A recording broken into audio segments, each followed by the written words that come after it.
Assalomu alaykum, hurmatli kuzatuvchilar. Men dermatolog shifokor Gavhar Mirsalomovna bo'laman. Bugun sizlar bilan gijjalar tufayli terida yuz beradigan har xil kasalliklar va tashxislar haqida gaplashamiz. Yoki shifokorga borgan paytingizda siz ham talab qilishga haqqingiz bor. Bizga faqat tanasiga mayz yozib bersangiz bo'ldi, shu bilan o'tib ketadi degan noto'g'ri fikrlar bilan kelishadi.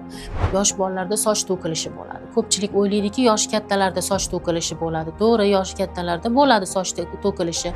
Yosh bolalarda esa mana bog'cha yoshidagi bolalar, maktab yoshidagi bolalar, ularda albatta gijja bo'ladi degan ma'lumotni sizlarga berishimdan sabab insonlar gapiga kirib har xil muolajalari qilmasliklari maslahat beraman.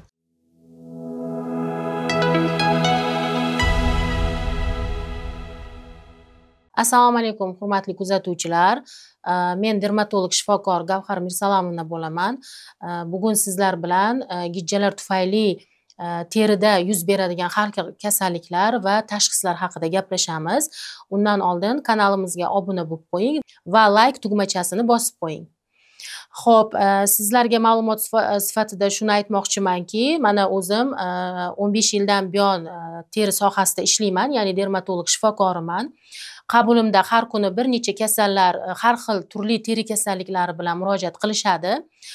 Sizlarga ma'lumot sifatida shuni aytamanki, teri kasalliklari bilan masalan yosh bolalarda ko'p uchraydigan quruq streptodermiya, ya'ni suxaya streptodermiya, psoriaz, ekzema, allergiya dermatit, atopichskiy dermatit, terini ixtiyoz kasalliklari va shunga o'xshash turli kasalliklar bilan murojaat qilishadi.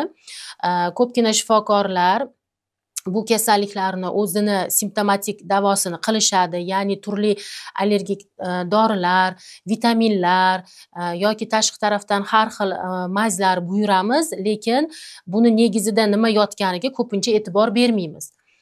Siz kuzatuvchilarga ham shuni ma'lumot sifatida aytmoqchimanki, ya'ni tibbiy savodxonligingiz oshirish uchun yoki shifokorga borgan paytingizda siz ham talab qilishga haqqingiz bor. Ma'lumot uchun shuni aytib ketmoqchimanki, ko'pgina teri kasalliklarini negizida gijja, ya'ni parazitlar yotadi.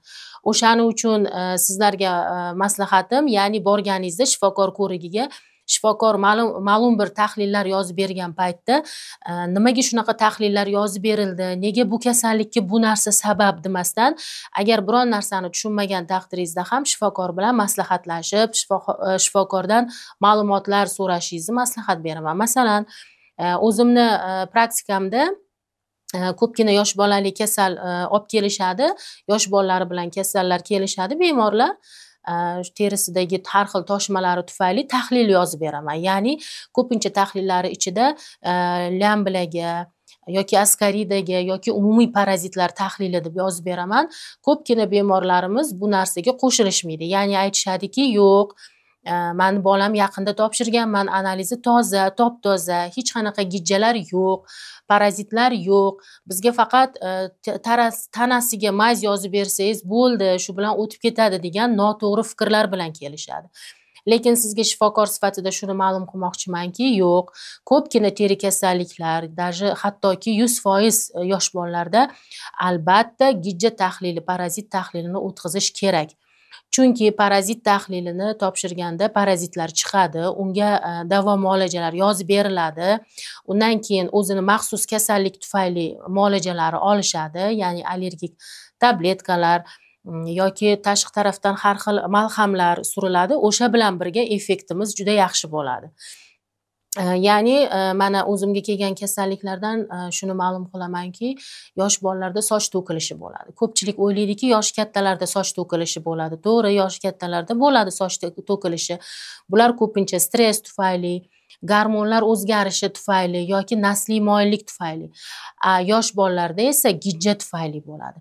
No, katta insonlarda ham lambila tufayli bo'ladi, chunki tahlil topshirganimizda lambila analizida lambila chiqadi. O'sha paytda birga kompleks lecheniya olib borgan paytda effekti yaxshi bo'ladi. Yosh bolalarda esa mana bog'cha yoshidagi bolalar, maktab yoshidagi bolalar, ularda albatta gijja bo'ladi degan ma'lumotni sizlarga berishimdan sabab bular yosh bolalar qo'lini yuvmasdan har xil narsalar ushlashadi yoki oshxonalarda gigiyena sharoitiga javob bermaydigan oshxonalardan har xil mahsulotlar olib yeyishadi yoki bir-birini bog'cha yoshidagi bolalar o'yinchog'ini ishlatishadi yoki bir-birini kiyimlarini har xil vaziyatlar bo'ladi kiydirib qo'yishadi bog'chaponlar ba'zilarida. O'sha tufayli har xil parazitlar yuqtirishi mumkin. Keyin yana ma'lumot sifatida shuni aytmoqchimanki, yosh bolalari parazitlarda davo qilgan paytda albatta oilaviy lecheniya olishingizni maslahat beraman. Ya'ni oilada nechta odam bo'lsa, o'shancha kishi. Masalan, bitta farzandini olib keldi.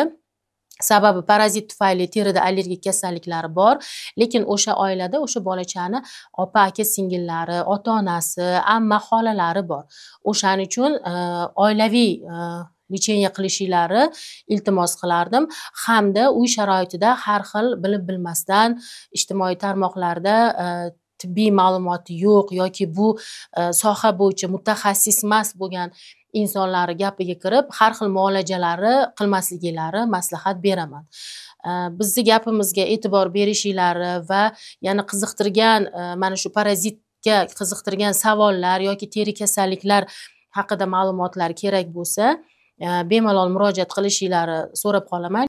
Hurmatli kuzatuvchilar, sizlarni qiziqtirgan teri sohasidagi har xil allergik kasalliklar yoki parazitlar tufayli sizlarda kelib chiqqan savollar bo'lsa, kommentariyaga yozishingizni iltimos qilamiz va keyingi ko'rsatuvlarimizda shu haqda to'liqroq ma'lumot berishga harakat qilamiz. Xayr, salomat bo'ling.